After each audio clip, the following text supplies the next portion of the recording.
ನಮಸ್ಕಾರ. ಉತ್ತರ ಕರ್ನಾಟಕ ಬೀದರ್ ನ್ಯೂಸ್ ರೌಂಡಪ್ಗೆ ಸ್ವಾಗತ. ನಾನು ಪ್ರಿಯಾಂಕಾ ಶ್ರೀಗುರು. ಬನ್ನಿ ಕ್ವಿಕ್ ಆಗಿ ನೋಡೋಣ ಇಂದಿನ ಬೀದರ್ ಜಿಲ್ಲೆಯ ಪ್ರಮುಖ ಸುದ್ದಿಗಳನ್ನು. ಮೈಸೂರು ಸ್ಯಾಂಡಲ್ ಸೋಪ್ಗೆ ತಮ್ಮನ್ನ ರಾಯಭಾರಿ ವಿಚಾರ. ಬೀದರ್ನಲ್ಲಿ ನಡೆದ ಬಿಜೆಪಿ ರಾಜ್ಯಾಧ್ಯಕ್ಷ ಬಿವೈ ವಿಜೇಂದ್ರ ಹೇಳಿಕೆ ಖಂಡಿಸಿ ಮೈಸೂರು ಸ್ಯಾಂಡಲ್ ಸಂಸ್ಥೆ 1916ರಲ್ಲಿ ನಾಲ್ವಡಿ ಮಹಾರಾಜರು ಹುಟ್ಟುಹಾಕಿದ್ರು ಅಂತ ಸಂಸ್ಥೆಗೆ ಬಾಲಿವುಡ್ ತಾರೆಯನ್ನು ಕರೆತಂದ ಸರ್ಕಾರಕ್ಕೆ ಏನ್ ಹೇಳಬೇಕು? ಇನ್ನು ತಮ್ಮನ್ನ ಅವರನ್ನು ರಾಯಭಾರಿ ಮಾಡುವುದು ಅನಿವಾರ್ಯ ಎಂದು ಸಚಿವರು ಹೇಳ್ತಾರೆ. ಅನಿವಾರ್ಯ ಸಂಸ್ಥೆಗೋ ಅಥವಾ ಇನ್ಯಾರಿಗೋ ಅಂತ ಜನ ಪ್ರಶ್ನೆ ಮಾಡ್ತಿದ್ದಾರೆ. ಯಾಕೆ ಈ ತರ ರಾಜ್ಯಕ್ಕೆ ಪದೇ ಪದೇ ಅವಮಾನ ಮಾಡ್ತಿದ್ದಾರೆ? ಇನ್ನು ನಮ್ಮ ರಾಜ್ಯದಲ್ಲಿ ಯಾರು ಚಲನಚಿತ್ರ ನಟಿ ನಟಿಯರಿದ್ದಿಲ್ವಾ? ಇನ್ನು 6 ಕೋಟಿ ಕೊಟ್ಟು ಹೊರ ರಾಜ್ಯದವರನ್ನು ಯಾಕೆ ತಂದ್ರಿ? ಇವರ ಯೋಗ್ಯತೆಗೆ, ಶಾಸಕರಿಗೆ, ಅಭಿವೃದ್ಧಿಗೆ ಹಣ ಕೊಡಕ್ಕೆ ಆಗ್ತಿಲ್ಲ. ಇಂಥದ್ರಲ್ಲಿ 6 ಕೋಟಿ ಕೊಡ್ತಾರಂದ್ರೆ ಸರ್ಕಾರದ ಆದ್ಯತೆ ಏನು ಅಂತ ಗಮನಿಸಬೇಕು. ಇನ್ನು ಕನ್ನಡಿಗರಿಗೆ ಅಪಮಾನ ಮಾಡುವಂತ ಕೆಲಸ ರಾಜ್ಯ ಸರ್ಕಾರ ಮಾಡ್ತಿದೆ. ಹೀಗಾಗಿ ತಮ್ಮನ್ನ ಜೊತೆ ಡಿಕೆ ಹೆಸರು ಯಾಕೆ ಎಂದ ವಿಜೇಂದ್ರ. ಬೀದರ್ನಲ್ಲಿ ಬಿಜೆಪಿ ರಾಜ್ಯಾಧ್ಯಕ್ಷ ಬಿವೈ ವಿಜೇಂದ್ರ ಹೇಳಿಕೆ ನೀಡಿದ್ದಾರೆ. ಸರ್ಕಾರದ ಆದ್ಯತೆ ಆಗಿದೆಯಪ್ಪ ಅಂತ ಹೇಳಿದ್ರೆ ಮೈಸೂರು ಸ್ಯಾಂಡಲ್ ಸೋಪ್ ಇವತ್ತು ಇದ್ರ ಬಗ್ಗೆ ಸಾಕಷ್ಟು ಚರ್ಚೆ ನಡೀತಾ ಇದೆ. 1916ರಲ್ಲಿ ಅಂದಿನ ಮಹಾರಾಜರು ಈ ಒಂದು ಸಂಸ್ಥೆನ ಹುಟ್ಟಾಕಿರ್ತಕ್ಕಂಥದ್ದು. ಅಂತ ಮೈಸೂರು ಸ್ಯಾಂಡಲ್ ಸೋಪಿಗೆ ಇವತ್ತು ಬ್ರ್ಯಾಂಡ್ ಅಂಬಾಸಿಡರ್ ಆಗಿ ತಮನ್ನಾ ಭಾಟೆ ಅಂತೇಳಿ ಬಾಲಿವುಡ್ ತಾರೆಯನ್ನೇ ಅವರು ಕರ್ಕೊಂಡ್ಬರ್ತಾರೆ ಅಂತ ಹೇಳಿದ್ರೆ ಈ ಸರ್ಕಾರಕ್ಕೆ ಏನ್ ಹೇಳ್ಬೇಕಾಗಾದ್ರೆ? ನಾನು ಸಚಿವರ ಹೇಳಿಕೆಯನ್ನು ಕೂಡ ಗಮನಿಸ್ತಾ ಇದ್ದೆ. ತಮನ್ನಾ ಭಾಟೆ ಅವರನ್ನ ಮೈಸೂರು ಸ್ಯಾಂಡಲ್ ಸೋಪ್ಗೆ ಬ್ರ್ಯಾಂಡ್ ಅಂಬಾಸಿಡರ್ ಮಾಡ್ತಕ್ಕಂಥದ್ದು ಅನಿವಾರ್ಯ ಅಂತೇಳಿ ಸಚಿವರು ಹೇಳಿಕೆಯನ್ನು ನೀಡಿದ್ದಾರೆ. ಈ ಅನಿವಾರ್ಯ ಮೈಸೂರು ಸ್ಯಾಂಡಲ್ ಸೋಪ್ ಆ ಕಂಪ್ನಿಗಾಗಿದೆಯೋ ಇನ್ಯಾರಿಗಾಗಿದೆಯೋ ಅಂತೇಳಿ ಇವತ್ತು ರಾಜ್ಯ ಜನ ಪ್ರಶ್ನೆ ಮಾಡ್ತಾ ಇದ್ದಾರೆ. ಮತ್ತೊಂದು ಕಡೆ ಸಚಿವರು ಹೇಳ್ತಾರೆ ಇದ್ರ ಬಗ್ಗೆ ಎಕ್ಸ್ಪರ್ಟ್ಸ್ಗಳು ಒಪಿನಿಯನ್ ಕೊಟ್ಟಿದ್ದಾರೆ, ಹಾಗಾಗಿ ತಮನ್ನಾ ಭಾಟೆಯನ್ನು ಮಾಡಿದ್ದೇವೆ ಅಂತ ಹೇಳ್ತಾರೆ. ಅದೇ ಯಾರು ಇವರು ಎಕ್ಸ್ಪರ್ಟ್ಸ್ಗಳು? ಯಾಕೆ ಈ ರೀತಿ ರಾಜ್ಯಕ್ಕೆ ಪದೇ ಪದೇ ಅವಮಾನ ಮಾಡ್ತಾ ಇದ್ದೀರಿ? ನಮ್ಮ ರಾಜ್ಯದಲ್ಲಿ ಆ ರೀತಿ ಖ್ಯಾತ ಚಲನಚಿತ್ರ ನಟರು ನಟಿಯರೇ ಬೇಕು ಅಂತ ಹೇಳಿದ್ರೆ ನಮ್ಮ ರಾಜ್ಯದಲ್ಲಿ ಯಾರು ಸಿಗ್ಲಿಲ್ವಾ? ಹಾಗಾದ್ರೆ ಒಳ್ಳೆ ಸಾಹಿತ್ಯಗಳು ಸಿಗ್ಲಿಲ್ವಾ? ಯಾಕೆ ಅಲ್ಲಿಂದನೇ ಹೊರ ರಾಜ್ಯದಿಂದನೇ ಯಾಕೆ ಅವ್ರನ್ನ ಕರ್ಕೊಂಡ್ಬರ್ಬೇಕಾಗಿತ್ತು ಬ್ರ್ಯಾಂಡ್ ಅಂಬಾಸಿಡರ್ ಆಗಿ? ಅದು 6 ಕೋಟಿ ರೂಪಾಯಿ ಕೊಟ್ಟು. ಇವ್ರ ಯೋಗ್ಯತೆಗೆ ರಾಜ್ಯ ಸರ್ಕಾರ ಇವತ್ತು ನಮ್ಮ ಶಾಸಕರುಗಳ ಅಭಿವೃದ್ಧಿಗೆ, ಕ್ಷೇತ್ರಗಳ ಅಭಿವೃದ್ಧಿಗೆ ಹಣ ಕೊಡೋದಕ್ಕೆ ಸಾಧ್ಯ ಆಗ್ತಾ ಇಲ್ಲ. ಜಿಲ್ಲೆಯ ಅಭಿವೃದ್ಧಿಗಳಿಗೆ ಹಣವನ್ನು ಕೊಡೋದಕ್ಕೆ ಸಾಧ್ಯ ಆಗ್ತಾ ಇಲ್ಲ. 6 ಕೋಟಿ ರೂಪಾಯಿ ಕೊಟ್ಟು ಆ ಪುಣ್ಯ ಅವತ್ತು ತಮನ್ನಾ ಭಾಟೆ ಕರ್ಕೊಂಡ್ಬರ್ತಾರೆ ಅಂತ ಹೇಳಿದ್ರೆ ಸರ್ಕಾರದ ಆದ್ಯತೆ ಹೇಗಿದೆ ಅಂತ ನಾವು ಗಮನಿಸಬೇಕು. ಎಲ್ಲೋ ಒಂದ್ ಕಡೆ ಕನ್ನಡಿಗರಿಗೆ ಅಪಮಾನ ಮಾಡ್ತಕ್ಕಂಥ ಕೆಲಸ ಕೂಡ ಈ ರಾಜ್ಯ ಸರ್ಕಾರ ಮಾಡ್ತಾ ಇದೆ. ಹೇಳೋದು ಒಂದು, ಕಾಂಗ್ರೆಸ್ ಸರ್ಕಾರ ನಡ್ಕೊಳ್ಳೋದು ಒಂದು. ಅಂದ್ರೆ ಈ ಹಿಂದೆ ನಟ್ಟು ಬೋಟು ಟೈಟ್ ಮಾಡ್ತೀನಿ ಅನ್ನೋ ಒಂದು ಮಾತನ್ನ ಹೇಳಿದ್ರು ಸರ್ ಡಿ ಕೆ ಶಿವಕುಮಾರ್ ಒಂದು ಕಾರ್ಯಕ್ರಮದಲ್ಲಿ.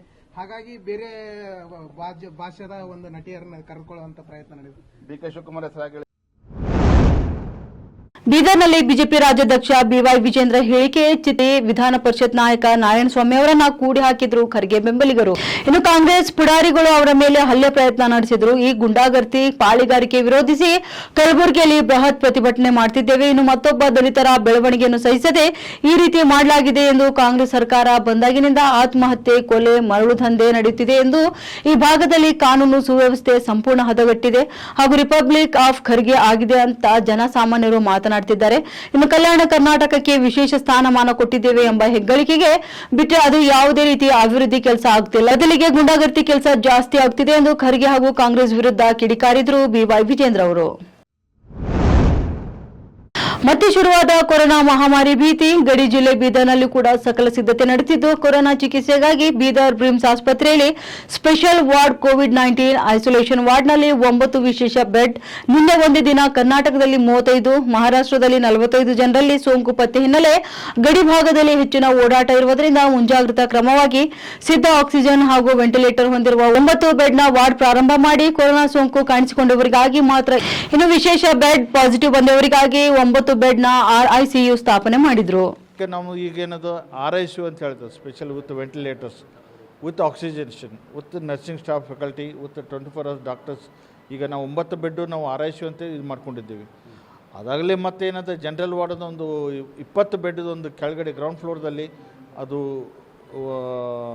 ಇನ್ನು ಕೋವಿಡ್ ವಾರ್ಡ್ ಅಂತ ಮಾಡಿದ್ದೀವಿ. ಅಂತ ಯಾವುದು ಸಿಮ್ಟಮ್ಸ್ ಅಂದರೆ ಯಾವುದು ಒಂದು ಆ ಥರ ILI ಅಥವಾ ಪೇಷಂಟ್ ಮಾತ್ರ ಸರ್ದಿ, ನೆಗಡಿ, ಕೆಮ್ಮು ಅಂತ ಇದ್ರೆ ಮಾತ್ರ ಏನು ಮಾಡ್ತೀವಿ. ಯಾವುದು ಪಾಸಿಟಿವ್ ಇದ್ದರೆ ಇಲ್ಲಿ ನಾವು ವೆಂಟಿಲೇಟರ್ ಬೇಕಾಗ್ತದೆ, ಆಕ್ಸಿಜನ್ ಬೇಕಾಗ್ತದೆ, ಮಾನಿಟ್ರ್ ಬೇಕಾಗ್ತದೆ. ಈ ಥರ ಇಲ್ಲಿ 9 ಬೆಡ್ ನಾವು ಹಾಸಿಗೆಗಳ ಒಂದು RICU ಅಂಥೇಳಿ ನಾವು ನಮ್ಮ ಬ್ರಿಮ್ಸ್ ಆಸ್ಪತ್ರೆಯಲ್ಲಿ ಸದ್ಯಕ್ಕೆ ಸಿದ್ಧತೆಯಲ್ಲಿದ್ದೇವೆ. ಯಾವುದು ನಮ್ಮಲ್ಲಿ ಕುಂದು ಕೊರತೆ ಇಲ್ಲ. ಡ್ರಗ್ಸ್ ಏನು ಬೇಕಾವು, ಮೆಡಿಸಿನ್ಸ್ ಏನು ಬೇಕಾಗಿವು, ಅಥವಾ ಯಾವುದೇ ರಿಯೇಜೆಂಟ್ ಈಗ ಆಲ್ರೆಡಿ ನಾವು ಲೋಕಲ್ ಪರ್ಚೇಸ್ ಆಗಲಿ ಅಥವಾ ನಮ್ಮದು ಟೆಂಡರ್ ಪ್ರಕಾರ ಪ್ರಕ್ರಿಯೆ ಮಾಡಿ ಎಲ್ಲನೂ ಸಿದ್ಧತೆ ಒಂದು ದಿವಸದಲ್ಲೇ ರೆಡಿ ಮಾಡ್ಕೊಂಡಿದ್ದೇವೆ ನಾವು. ಬೀದರ್ ಜಿಲ್ಲೆಯ ಔರಾದ್ ಪಟ್ಟಣದ ಸರ್ಕಾರಿ ಆಸ್ಪತ್ರೆ ಬಳಿ ನಾಯಿಗಳು ಬೆನ್ನಟ್ಟಿದ್ದ ಜಿಂಕೆ ಮರಿಯನ್ನು ಸಾರ್ವಜನಿಕರು ರಕ್ಷಣೆ ಮಾಡಿ ಅರಣ್ಯ ಅಧಿಕಾರಿಗಳಿಗೆ ಒಪ್ಪಿಸಿದ್ದಾರೆ. ಆಹಾರ ನೀರು ಅರಸಿ ಪಟ್ಟಣಕ್ಕೆ ಬಂದ 4-5 ಜಿಂಕೆಗಳನ್ನು ನೋಡಿದ ನಾಯಿಗಳು ಅವುಗಳ ಬೆನ್ನಟ್ಟಿದ್ದವು. ಈ ಪೈಕಿ ಒಂದು ಹೆಣ್ಣು ಮರಿ ಜಿಂಕೆ ನಾಯಿಗಳ ಬಾಯಿಗೆ ಸಿಲುಕಿದ್ದು, ಇದನ್ನು ಗಮನಿಸಿದ ಸಾರ್ವಜನಿಕರು ನಾಯಿಗಳನ್ನು ಹೊಡೆದು ಓಡಿಸಿ ಜಿಂಕೆ ರಕ್ಷಣೆ ಮಾಡಿದ್ದಾರೆ. ಹೌದು, ಗಾಯಗೊಂಡ ಜಿಂಕೆಗೆ ಚಿಕಿತ್ಸೆ ಕೊಡಿಸಿ ಅರಣ್ಯ ಅಧಿಕಾರಿಗಳಿಗೆ ಕೂಡ ಒಪ್ಪಿಸಿದ್ದಾರೆ. ಇನ್ನು ಜಿಂಕೆ ಕಾಲಿಗೆ ಗಾಯವಾಗಿದ್ದು ಚಿಕಿತ್ಸೆ ಕೊಡಿಸಿ ಗುಣಮುಖ ಆದ ನಂತರ ಅರಣ್ಯದಲ್ಲಿ ಬಿಡುವುದಾಗಿ ಗಸ್ತು ಅರಣ್ಯ ಪಾಲಕ ಬಸವರಾಜ್ ತಿಳಿಸಿದ್ದಾರೆ.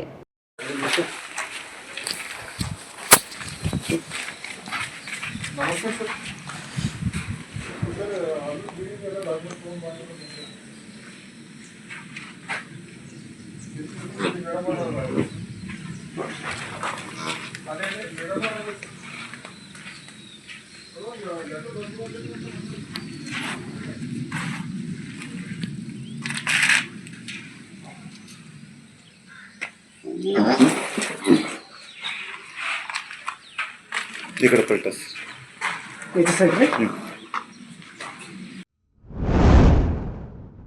ಆಪರೇಷನ್ ಸಿಂಧೂರ್ ಯಶಸ್ವಿಯಾದ ಹಿನ್ನೆಲೆಯಲ್ಲಿ ಬಸವ ಕಲ್ಯಾಣದಲ್ಲಿ ತಿರಂಗ ಯಾತ್ರೆ. ಬಸವ ಕಲ್ಯಾಣದ ಕೋಟೆಯಿಂದ ಹಿಡಿದು ಶಿವಾಜಿ ಪಾರ್ಕ್ ವರೆಗೆ ನಡೆದ ಬೃಹತ್ ತಿರಂಗ ಯಾತ್ರೆ.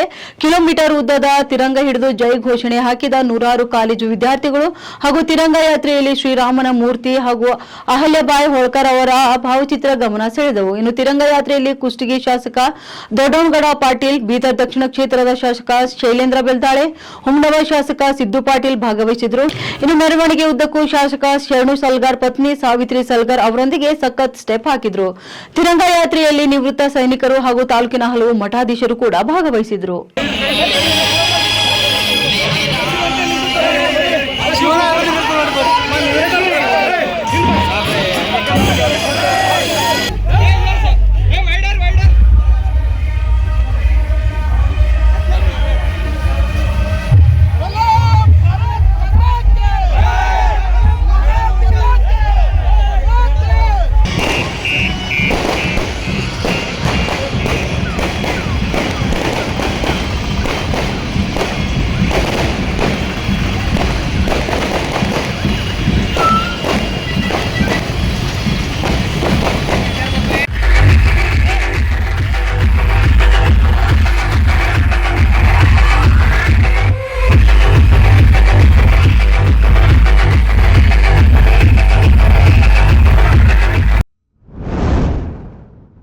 ಛತ್ರಪತಿ ಶಿವಾಜಿ ಮಹಾರಾಜರ 1 ಕೋಟಿ ರೂಪಾಯಿ ವೆಚ್ಚದ ಶಿವಸೃಷ್ಟಿ ಕಾಮಗಾರಿಗೆ ಭೂಮಿ ಪೂಜೆ ಸಲ್ಲಿಸಿದ ಬಸವ ಕಲ್ಯಾಣ ಶಾಸಕ ಶರಣು ಸಲ್ಗಾರ್. ಭೂಮಿ ಪೂಜೆ ಕಾರ್ಯಕ್ರಮದಲ್ಲಿ ಕುಷ್ಟಗಿ ಶಾಸಕ ದೊಡ್ಡನಗೌಡ ಪಾಟೀಲ್, ಬೀದರ್ ದಕ್ಷಿಣ ಕ್ಷೇತ್ರದ ಶಾಸಕ ಶೈಲೇಂದ್ರ ಬೆಲ್ದಾಳೆ, ಹುಮ್ನಬ ಶಾಸಕ ಸಿದ್ದು ಪಾಟೀಲ್, ವಿಧಾನ ಪರಿಷತ್ ಸದಸ್ಯ MG ಮೋಳೆ ಸೇರಿ ಹಲವರಿದ್ದರು. ಆಗ್ತಾ ಇದೆ. ಬಹಳ ಭಕ್ತಿ ಸಡಗರ ಸಂಭ್ರಮದಿಂದ ಎಲ್ಲರನ್ನೂ ಸ್ವಾಗತ ಬಯಸಿದ್ದಾರೆ. ಜೊತೆಗೆ ಪತ್ರಕರ್ತರಿಗೂ ಮತ್ತು ಎಲ್ಲ ಅಭಿಮಾನಿಗಳಿಗೂ, ದೇಶಾಭಿಮಾನಿಗಳಿಗೂ, ಎಲ್ಲಾ ಸಮಾಜದ ಮುಖಂಡರಿಗೂ ಹೃದಯ ತುಂಬಿ ಪ್ರೀತಿಯ ಸ್ವಾಗತ, ಸುಸ್ವಾಗತ. ಜೈ ಶಿವಾನಿ, ಜೈ ಜೈ ಜೈ ಜೈ ಜೈ ಶಿವಾನಿ, ಜೈ ಭವಾನಿ, ಜೈ ಶಿವಾಜಿ, ಜೈ ಭವಾನಿ, ಜೈ ಶಿವಾಜಿ, ಶಂಕರ್ ನಗಾದೇವರು.